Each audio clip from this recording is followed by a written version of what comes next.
Vamos a ver juntos en la Biblia Génesis 6 del 5 al 8. Es Génesis 6 del 5 al 8. Si ya encontraron, les voy a leer.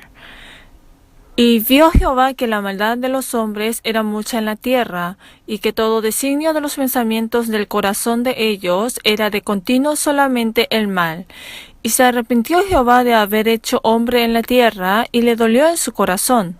Y dijo Jehová: raeré de sobre la faz de la tierra a los hombres que he creado, desde el hombre hasta la bestia, y hasta el reptil y las aves del cielo, pues me arrepiento de haberlos hecho.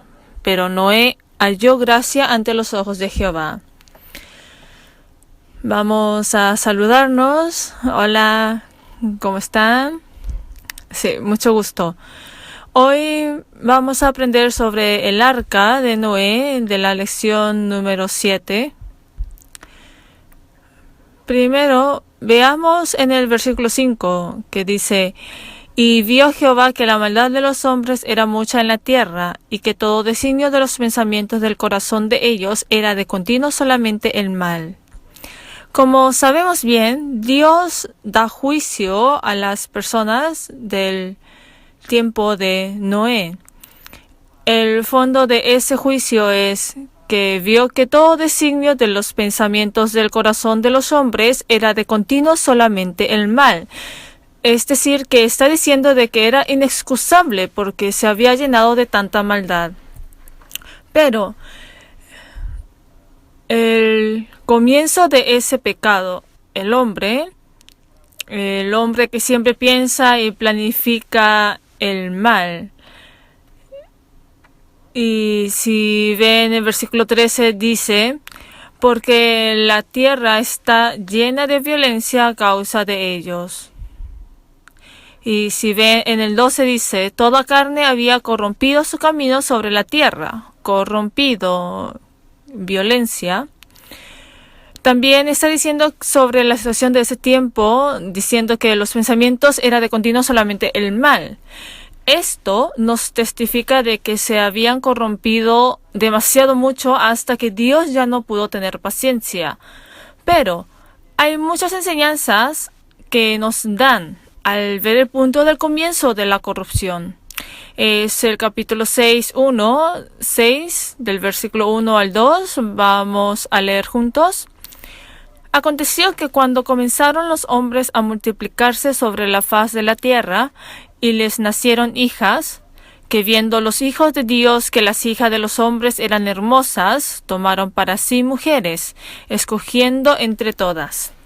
El principio de ese pecado, capítulo 6, es decir, que al ver la parte del comienzo del capítulo 6, que tiene el fondo del diluvio de Noé, comienza así. Aconteció que cuando comenzaron los hombres a multiplicarse sobre la faz de la tierra, y les nacieron hijas. Y dice que viendo los hijos de Dios que las hijas de los hombres eran hermosas, tomaron para sí mujeres, escogiendo entre todas. Entonces, al ver en el versículo 3, dice lo siguiente, al verlos, y dijo Jehová: no contenderá mi espíritu con el hombre para siempre, porque ciertamente él es carne, mas serán sus días 120 años. Porque ciertamente él es carne. Ya, ¿qué significa esto? Al pensar a lo que se refiere, es de que hay una diferencia fundamental de posición de los hijos de Dios con las hijas de los hombres. Es una diferencia en la que no puede ser unida. Es una diferencia de la distinción. Pero de que diga de que los hijos de Dios tomaron para sí mujeres a las hijas de los hombres, significa de que esta distinción ha desaparecido. La desaparición, entonces, de la distinción. Por eso, al ver bien la parte del inicio del pecado, quiere decir que es el comienzo de la distinción. Aunque es una parte muy pequeña, quiere decir que el comienzo del pecado es por la desaparición de la distinción. La desaparición de la distinción. Pero al mezclarse los hijos de Dios con las hijas de los hombres, cuando la diferenciación entre los dos desaparecen, quiere decir que ahí es cuando comienzan los pecados. Al final, esa mezcla de ellos se vuelve por igual, de la misma forma. Es lo mismo con nuestros pecados. de que digamos que somos cristianos, tiene el significado de ser un grupo distinguido con el mundo. De que seamos un grupo distinguido del mundo se refiere de que tenemos algo en que no se puede mezclarse con ellos, algo en la que no se puede mezclar. Pero, ¿a qué se refiere si decimos que nosotros que somos distinguidos con la gente del mundo nos vamos pareciendo a ellos? Eso se referirá de que es el comienzo de la corrupción, el comienzo de la corrupción. Es decir, que el pecado no comienza desde el principio en forma grande, ni tampoco en forma clara, sino que el comienzo del pecado es en verdad muy pequeño y comienza desde una pequeña grieta. De no ser distinguido, de que no sea diferenciado, quiere decir de que está en un nivel en que todos le aceptan sin tener ninguna objeción. En San Mateo menciona sobre las características de la gente del tiempo del diluvio de Noé de esta manera, de que estaban comiendo y bebiendo, casándose y dando en casamiento. De que diga que estaban comiendo y bebiendo, casándose y dando en casamiento no son cosas especiales, sino algo muy común. Quiere decir que son asuntos que aparecen obviamente en medio de la vida cotidiana, pero ahí hay algo que falta. Están comiendo, bebiendo, casándose y dando en casamiento. No debería haber solamente esto, sino que, como dice en la palabra de Jesús, el hombre no vivía solamente del pan. Pero si vive solamente del pan, eso es el problema. Tiene que conectarse hasta la palabra de que no solo de pan vivirá el hombre, sino de toda palabra que sale de la boca de Dios. Pero al final, las hijas de los hombres de ese tiempo habrán sido gente que buscan solamente el pan. ¿De qué comer las cosas carnales? ¿De comer, de beber, casarse y darse en casamiento? Claro que los hijos de Dios habrán comido, bebido, casado y darse en casamiento, pero adicionalmente a eso, ellos eran personas quienes adoraban la palabra de Dios. Quiere decir que eran personas que tenían apego. Sin embargo, renunciando a eso, se igualaron. Se igualaron con las hijas de los hombres, comiendo, bebiendo, casándose y dando en casamiento. Superficialmente no parece nada, porque son cosas demasiado ordinarias. Pero al verla a Dios eran cosas mortales, porque nuestra alma es un ser que no puede vivir sin la palabra de Dios. Y al final, sin la palabra de Dios, el hombre cae y no tiene otra opción que permanecer en medio de los pecados. Y esos pecados creciendo, hace poco vimos en versículo 5 que dice: y vio Jehová que la maldad de los hombres era mucha en la tierra, y que todo designio de los pensamientos del corazón de ellos era de continuo solamente el mal. No tiene otra opción de que dentro de esa corrupción los pensamientos del corazón y todos los planes sean solamente el mal, de alejarse de Dios, de alejarse de ese corazón. Atrás en el versículo 12 y 13, si ven, dice: y se corrompió la tierra delante de Dios, y estaba la tierra llena de violencia. Y miró Dios la tierra, y aquí que estaba corrompida, porque toda carne había corrompido su camino sobre la tierra. Quiere decir de que llega hasta el punto en que se llena de violencia y se corrompe, cayendo hasta lo más perverso. Al ver esto, por el diluvio de Noé nos está mostrando sobre desde dónde comienzan y hasta dónde pueden avanzar los pecados y cuál es el resultado de eso. Esto nos da una enorme lección. Quiere decir que pensemos, por lo menos una vez, sobre nuestro estado actual. Si nosotros, si no tenemos un aspecto distinguido con la gente del mundo. Al pensarlo ahora, hay un acontecimiento triste. Se trata cuando estuve en la universidad. Un superior de mi universidad viéndome me dijo lo siguiente. No es viéndome, sino que le dijo al amigo de mi al lado que anda con fervor a la iglesia, señalándome a mí, dijo, viéndole a ese amigo, le dijo lo siguiente: oye, si quieres creer, hazlo como él lo hace. Lo dijo señalándome a mí. Si quieres creer, hazlo como él, y ve a la iglesia como él va. Entonces, Oh, yo me sentí muy contento. Fue muy bueno. Oh, parece que tuve una vida muy buena en la vida cotidiana. Pero las palabras que le siguieron fueron impactantes. Lo que dijo por siguiente es, hey, mira, él anda sin que otros lo sepan. Aunque asiste a la iglesia, lo hace sin que nadie se dé cuenta. ¿Pero por qué te haces ser peculiar para que todos se den cuenta? Esto es lo que le decía a él, y esas palabras me fueron impactantes. Aunque sabían de que yo asistía a la iglesia y de que creía en Dios, aún así, quiere decir de que no hubo ningún aroma de eso, ninguna. Por eso, al superior de mi universidad le agradaba eso, porque de creer se cree, pero absolutamente no se notaba en nada. Eso era lo impactante, lo impactante. Lo normal es que el cristiano, siendo distinguido, inevitablemente tiene que tener un aroma diferente, pero no tuvo ninguno. Entonces esto se pone serio, se pone serio. Lo que me acuerdo es que en ese momento hubo un amigo en que por el interior tuvo mucha envidia. No sé cómo les será a ustedes.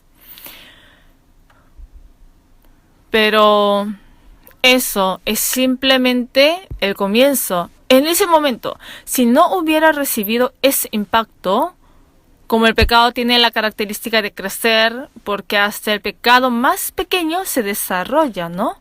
Como el ladroncillo de agujeta después sube a barjuleta, ¿no? Cada vez más progresa. Esta se va desarrollando. Después, no sé qué es lo que habrá pasado. Como en ese momento, eso me impactó muchísimo. Me acuerdo de que me arrepentí y de que no tengo que vivir así. Volviendo al tema, las personas del tiempo del diluvio de Noé eran así. Entonces, ¿cuál es el resultado? El resultado de eso es el juicio de Dios. Es capítulo 6, versículos 6 y 7. Veamos capítulo 6, versículo 7. Y dijo Jehová, raeréis de sobre la faz de la tierra a los hombres que he creado, desde el hombre hasta la bestia, y hasta el reptil y las aves del cielo, pues me arrepiento de haberlos hecho. Y si ven el versículo 13 dice, dijo pues Dios a Noé, he decidido el fin de todo ser, porque la tierra está llena de violencia a causa de ellos, y he aquí que yo los destruiré con la tierra.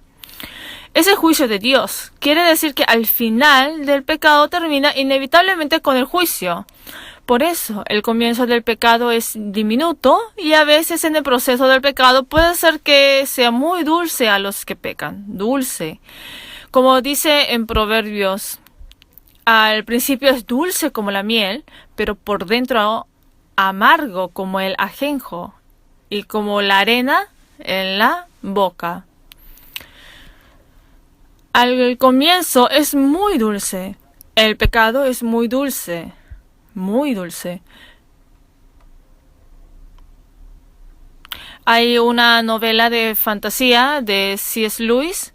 Esa es Las Crónicas de Narnia. No sé si alguien de ustedes la haya visto por película. Pienso de que les será de mucha ayuda si ustedes llegan a leer el libro de las Crónicas de Narnia. La escena en que se puso en la película es la segunda parte de entre las 7 partes del libro de las Crónicas de Narnia. Es el armario, el león y la hechicera. Al ver ahí la hechicera le da unas deliciosas galletas al tercero de entre los hermanos llamado Edmund. En el primer encuentro. En el primer encuentro, ella, aun siendo una hechicera muy terrible, le trató de forma muy amable, diciendo que venga hacia aquí para que se caliente y dándole, ¿cómo le llaman? Una sopita. Y al preguntarle qué quiere comer, como le decía galletas, le daba inmediatamente unas ricas galletas, se las daba con magia al instante. Era muy amable y lo que le daba eran cosas muy ricas. Pero eso en realidad son galletas que al comer por una vez ya no puede dejarla. En realidad eso es el pecado. Es algo en que uno se pone adicto al saborearlo ya una vez.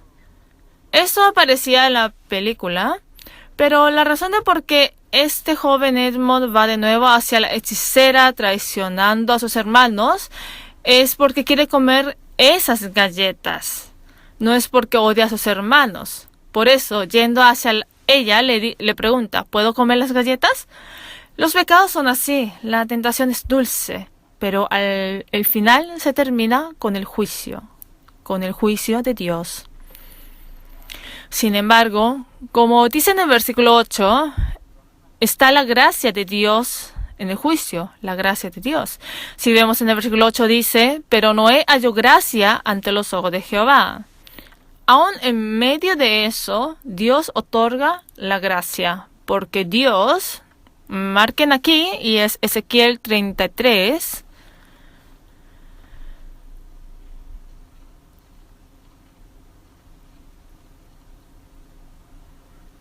Ezequiel 33, versículo 11.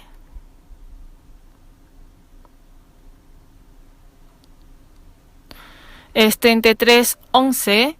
Leamos juntos. Diles, vivo yo, dice Jehová el Señor, que no quiero la muerte del impío, sino que se vuelva el impío de su camino y que viva. Volveos, volveos de vuestros malos caminos. ¿Por qué moriréis, oh casa de Israel? Dios dice, vivo yo, dice Jehová el Señor, que no quiero la muerte del impío, sino que se vuelva el impío de su camino y que viva. Es decir, de que Dios no desea la muerte del impío, aunque estén en una posición en la que deben recibir el juicio por permanecer en medio de los pecados, sino que quiere que vuelvan a Dios arrepintiéndose. Ese es el corazón de Dios.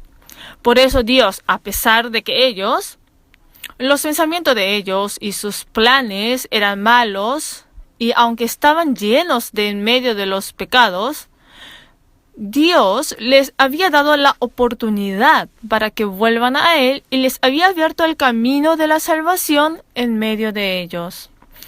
El arca de Noé se convierte en el ejemplo del símbolo de la gracia de Dios, que en el futuro vendrá por Jesucristo para salvarnos. Es el versículo 14 y 15 les voy a leer. Hazte un arca de madera de gofer, harás aposentos en el arca, y la calafatearás con brea por dentro y por fuera. Y de esta manera la harás. De 300 codos la longitud del arca, de 50 codos su anchura y de 30 codos su altura.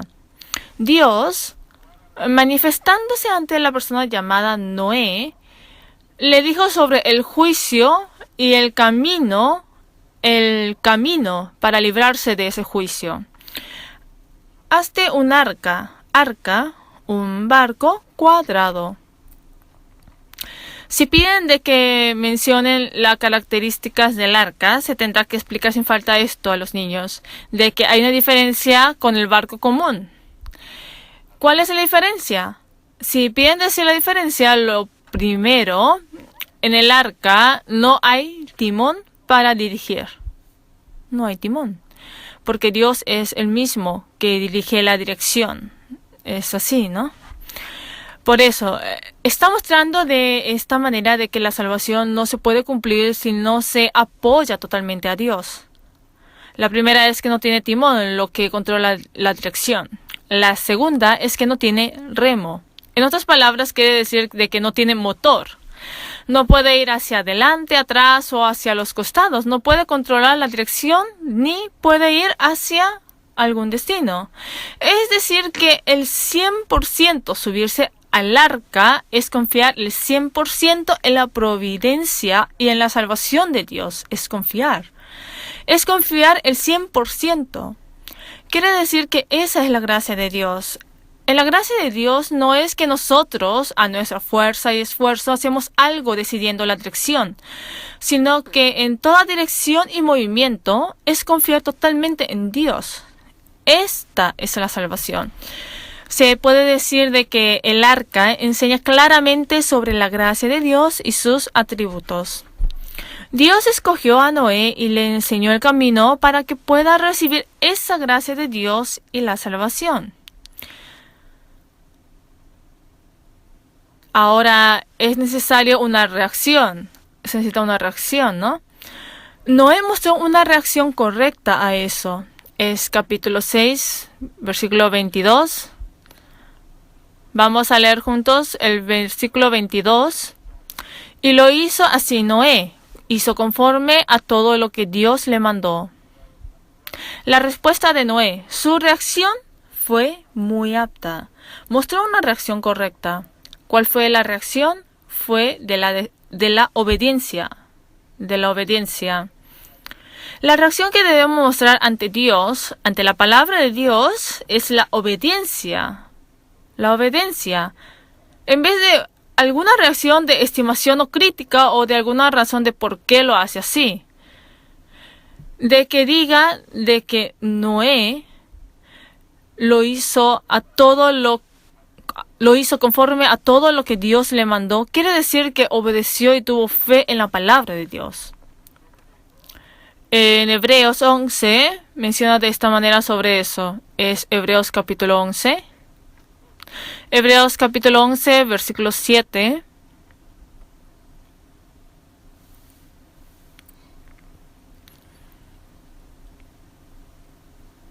Es Hebreos 11, 7. Les voy a leer.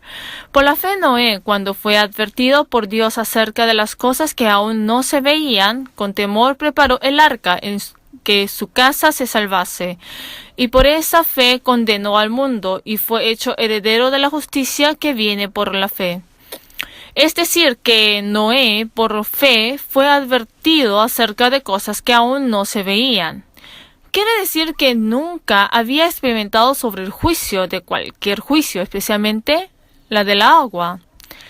Recibió la advertencia de Dios en un estado en que nunca experimentó la lluvia o el diluvio. Pero en lo que Noé tuvo fe y se apoyó, en realidad no fue sobre el contenido del juicio de Dios, sino que fue sobre el juicio que dará con agua. Como dice la expresión, con temor a Dios. En realidad tuvo fe en el mismo Dios quien le dijo esas palabras. Tuvo fe en Dios. Como tiene fe en Dios, en las palabras que dijo Dios, no tiene otra opción en confiar en su palabra, en creer. Eso es lo mismo para nosotros.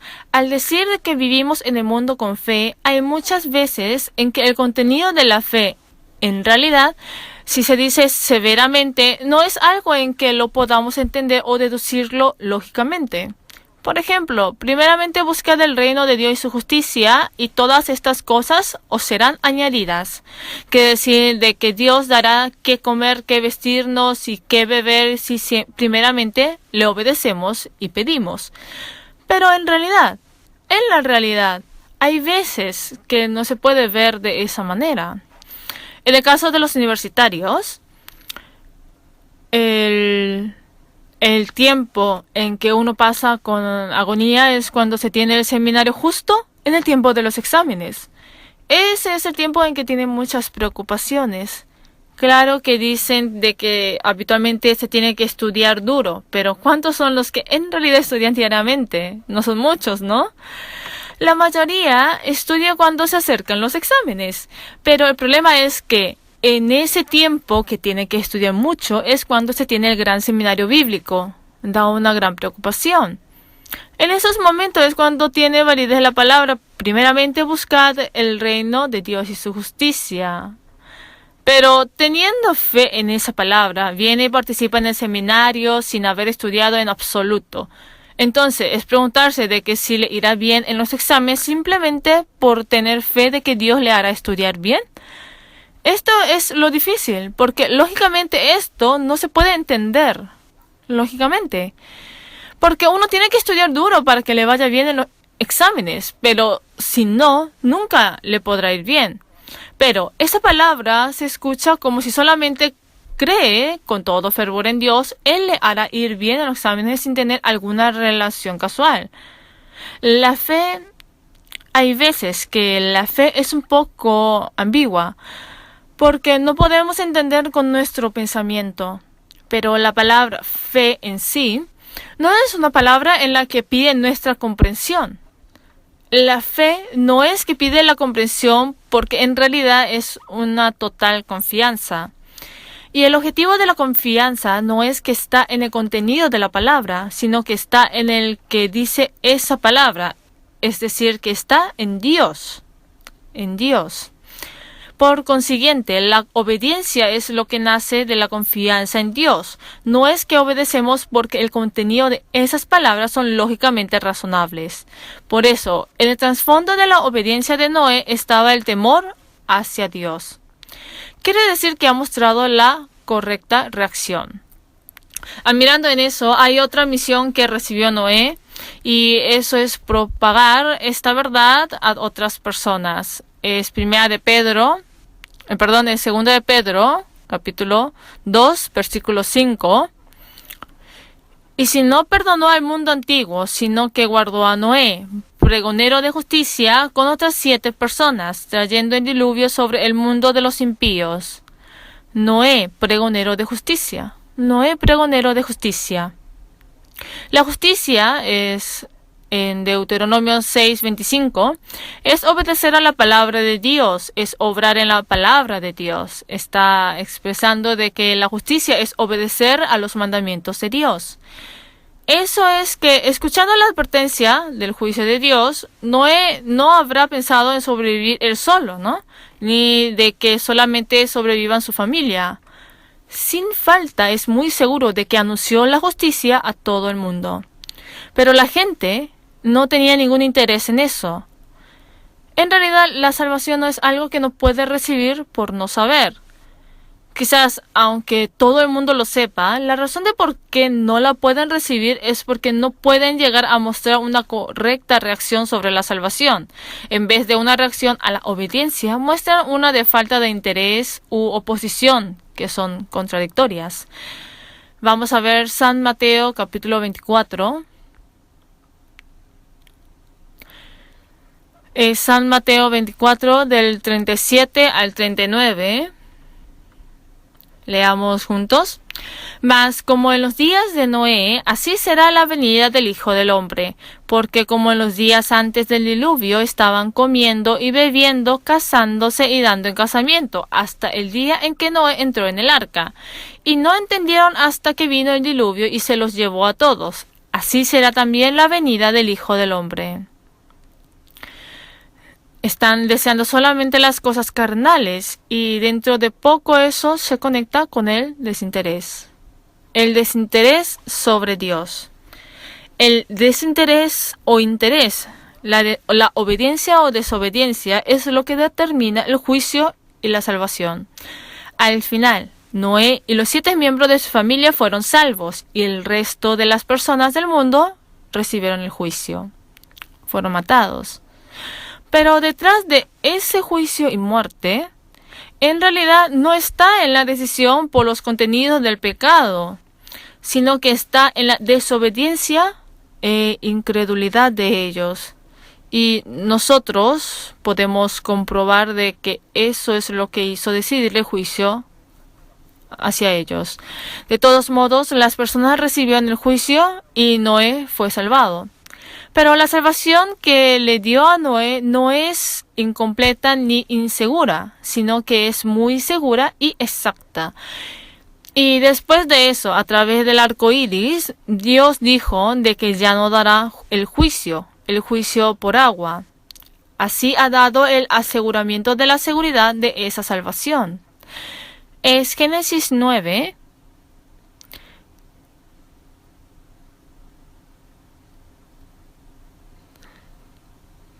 Génesis 9 del versículo 11 al 13. Les voy a leer. Estableceré mi pacto con vosotros y no exterminaré ya más toda carne con aguas de diluvio, ni habrá más diluvio para destruir la tierra. Y dijo Dios, esta es la señal del pacto que yo establezco entre mí y vosotros y todo ser viviente que está con vosotros por siglos perpetuos. Mi arco he puesto en las nubes, el cual será por señal del pacto entre mí y la tierra. Dios ciertamente prometió que la salvación hacia vosotros, esa salvación es completa y eterna. Quiere decir de que ya no dará juicio con agua. A través de eso, a través del pacto de Dios con Noé por el arco iris, nos muestra de que esa salvación que nos dará por Jesucristo en los días venideros es una que es eternamente segura y completa. Porque después del diluvio de Noé ya no hubo ningún otro diluvio que cubriera el mundo hasta ahora, ¿no? Por eso, en la escritura del profeta Isaías, dando ejemplos del acontecimiento del diluvio de Noé, inmediatamente después de la profecía de la aflicción de Jesús y su muerte, está asegurándonos sobre la completa salvación. Es Isaías 53.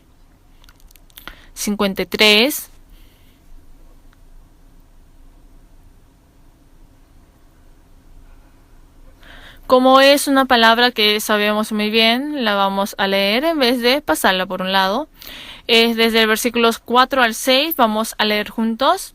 Ciertamente llevó él nuestras enfermedades y sufrió nuestros dolores, y nosotros le tuvimos por azotado, por herido de Dios y abatido. Mas el herido fue por nuestras rebeliones, molido por nuestros pecados. El castigo de nuestra paz fue sobre él, y por su llaga fuimos nosotros curados. Todos nosotros nos descarriamos como ovejas, cada cual se apartó por su camino, mas Jehová cargó en él el pecado de todos nosotros. Es la profecía sobre Jesús. Y al pasar al capítulo 54, nos da la fianza de que la salvación por Jesucristo es tan completa como perfecta. Es versículo 9 y 10, Isaías 54, 9 y 10, también leamos juntos. Porque esto me será como en los días de Noé, cuando juré que nunca más las aguas de Noé pasarían sobre la tierra. Así he jurado que no me enojaré contra ti, ni te reñiré. Porque los montes se moverán y los collados temblarán, pero no se apartará de ti mi misericordia, ni el pacto de mi paz se quebrantará, dijo Jehová, el que tiene misericordia de ti. Sobre esta realidad del diluvio de Noé, esto aconteció en la realidad, y en medio de eso Noé y su familia fueron salvos. E hizo claramente una promesa con la familia de Noé, y esa promesa se cumplió por miles de años. Tomando garantía la fidelidad y certidumbre de la promesa de Dios, la salvación hacia ustedes, hacia vosotros, que es por Jesucristo, nos muestra de que esa salvación que nos mostrará por Jesucristo es una segura y eterna. Es la perfección de la gracia de Dios. Así, el acontecimiento del diluvio de Noé se termina. Entonces nosotros deberíamos primeramente aplicarlo a la vida personal de cada uno de nosotros para poder así aplicarla a los niños. Si tomamos directamente algunas lecciones para aplicarla a nuestra vida, ¿cuáles serían? Primero, se mencionó de que el comienzo del pecado es cuando la distinción desaparece. Es decir, que cambia a lo común. Cambia a la normalidad. Quiere decir de que si el cristiano vive igual que las personas del mundo, con el mismo aspecto, pensamiento, y al entrar juntamente con ellos, comienzan los pecados. No tenemos que ser arrastrados fácilmente por las costumbres y modas del mundo. El comienzo del pecado es muy diminutivo. Como dice la palabra, entonces la concupiscencia, después que ha concebido, da a luz el pecado, y el pecado, siendo consumado, da a luz la muerte. Los pecados comienzan desde lo más pequeño, con lo más pequeño. No tenemos que decir que con esto no pasa nada. No debemos pensar que no pasa nada con algo pequeño, porque al hacerlo una o dos veces, como las tentaciones del pecado son dulces, desde la próxima ya no puede rechazar. No tiene las fuerzas para rechazarlas. Lo que usted debe acordarse sin falta es la soberbia de la rana. La soberbia de la rana. ¿Ustedes saben la historia de la rana soberbiosa? Dicen que la rana sale saltando de la olla al entrar cuando el agua está caliente. Pero si se les mete cuando el agua está fría y se va calentando el agua, ¿qué pasa? Si se calienta, se cocina completamente. Pero no deben pensar que la rana se cocina completamente por no poder sentir el calor. La rana sí se da cuenta, sí lo sabe. Pero como nosotros sabemos, la rana es un animal de temperatura variable. Su temperatura corporal cambia dependiendo del ambiente exterior, ¿no? Por eso, se adapta al estar en el agua fría. Quiere decir que entonces se va adaptando de poco a poco en cada momento al subir la temperatura. Se va adaptando de poco a poco porque cambia la temperatura de su cuerpo. Al ir adaptándose llega en un punto que ya no puede adaptarse. Entonces debería salir saltando, ¿no? Pero el problema es que aún en ese momento, en ese punto que tiene que salir saltando, ya no tiene fuerzas. Porque usó todas sus fuerzas, esas energías, en ir cambiando la temperatura corporal en cada momento. Y ya no tiene fuerzas para saltar y salir. Es por eso que es completamente cocinado. Completamente. Esa es la soberbia de la rana. En medio puede pensar, esto no es nada, así que no hay problema. Al ir adaptándose de esta manera, al final se le desaparecen las fuerzas. Los pecados son así. Yo puedo con esto, no hay problema, esto no es nada. Al ir haciéndolo así, uno se va adaptándose a eso y le será difícil oponerse a esas cosas. Haciendo así, en un momento cuando ya quiera dejar, no tendrá las fuerzas para dejar, no tiene fuerzas para dejarlo. Los pecados son así, desde lo más pequeño, lo más pequeño. Entonces, ¿cómo se siente? ¿Cómo se tiene que hacer para evitar desde los pecados más pequeños? Como si vemos en San Lucas 6:45, el Señor dijo, del buen tesoro de su corazón caza lo bueno y del mal tesoro de su corazón saca lo malo. Saca lo bueno y saca lo malo. Puede ser que los pecados comiencen desde el corazón, pero al mismo tiempo si ponemos lo bueno en vez del pecado, entonces podrá aparecer lo bueno. ¿Qué es lo que pondrán dentro del recipiente del corazón? Se tendrá que acumular la palabra de Dios, ¿no? Si está lleno de la palabra de Dios, aparece la palabra y sus obras dentro de ella. Por eso, si no tenemos la palabra dentro de nuestro corazón, lo que saldrá solamente serán los pecados, aunque procuremos alejarnos de sus tentaciones. Si no hace lo bueno, no hay otra opción. Salen los pecados, no hay medio. Si no lee la palabra ni ora, entonces no puede resistir en pecar. Por el contrario, la palabra y oración es mi vida, pero peco. Esto tampoco es posible. Como la luz y las tinieblas no pueden estar juntas. Por eso, primeramente en nuestra vida tendremos que acumular de poco a poco en nuestro corazón la palabra de Dios, teniendo gran cautela de que los pecados comienzan con lo más pequeño. Es así, ¿no? Tenemos que ir acumulando la palabra en el corazón. Y el núcleo de la salvación del arca de Noé es la gracia de Dios. La gracia de Dios. El antónimo de la gracia es la ley. El núcleo de la ley es ojo por ojo y diente por diente. Es decir, que paga tal como la dio. Nuestra naturaleza humana es así. Si alguien nos dice algo, tenemos que decirle algo respecto a eso. Si me pega, le tengo que pegar. Es así, ¿no? Si hay alguien amable, ¿qué les parece? Ustedes también quieren ser amables hacia esa persona, ¿no? Pero si uno ojea de reojo hacia mí, ¿cómo quieren hacer? También quieren ojear. Esa es la ley, es ser legalista. Y en realidad esa es la naturaleza humana. Nosotros, dicen que las personas de estos días no les gusta mucho la ley y buscan la libertad. Quiere decir que no se pueden librar de la naturaleza de la ley porque queremos pagar tal como nos dan. Entonces, ¿qué es el arca de Noé? Porque no es algo que se dio tal como recibió. Evidentemente, Dios no tuvo otra opción que dar juicio por los pecados del hombre, pero también otorgó la gracia. Pero la gracia no es algo que se da de lo que recibe, sino que es dar sin haber recibido nada. Dar sin esperar nada a cambio. Esa es la gracia. Por eso nosotros, como personas benditas, ¿cuál es la postura que tenemos que tener ante los otros? ¿Será como legalista o como los que recibieron la gracia? Tenemos que aprender también de esto. ¿Cómo le tratan ustedes a las personas, sea en el colegio, trabajo? ¿Cómo se comportan?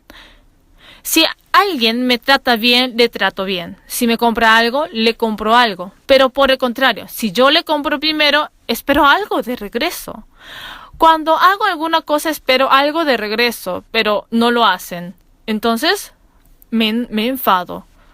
Esta es la postura legalista. Pero Dios nos dio primeramente la gracia sin desear esas cosas de nosotros. Entonces, si somos personas quienes hemos recibido esa gracia, tenemos que saber dar con el amor puro del corazón y no dar tal como lo dio, sea ojo por ojo, diente por diente. Como dice en la palabra de que de gracia recibisteis, da de gracia. Y esa gracia después conmueve el corazón de las personas y los hace volver a Dios. Eso se tendrá que cumplir primero en nuestra vida y después enseñar esa vida de gracia a los alumnos y niños quienes fueron encargados a nosotros. Ayer, al ver en el periódico, vi un artículo que decía que la persona a quien se le dejó encargado el niño le dijo que vaya y pelee como quiera dándole una pistola. No hay que hacerlo así. ¿Eso es ser legalista? Nunca hay que hacerlo así. Por eso, primeramente nosotros, como hemos recibido la gracia, tenemos que ser personas de gracia y pienso que tendremos que enseñar a los niños una vida como personas que dan la gracia. Ya, vamos a orar juntos. Dios de amor, en verdad te damos las gracias. Hoy hemos visto las enseñanzas que nos das por el acontecimiento del arca de Noé. Dios, haz que podamos ser distinguidos como hijos tuyos, desde lo más insignificante hasta también ayúdanos para que podamos vencer a todas las tentaciones estando obedientes a tu palabra. Y como personas que hemos recibido tu gracia, conviértenos en personas que puedan conceder la gracia a otros. Haz que nuestros niños en verdad se alejen de los pecados y se acerquen un poco más hacia tu gracia. También haz que reciban tu gracia y sean personas que concedan la gracia a otros. Oramos apoyándonos en el Señor Espíritu Santo, quien nos guía en todo y en el nombre de nuestro Señor Jesucristo, quien nos ama. Amén.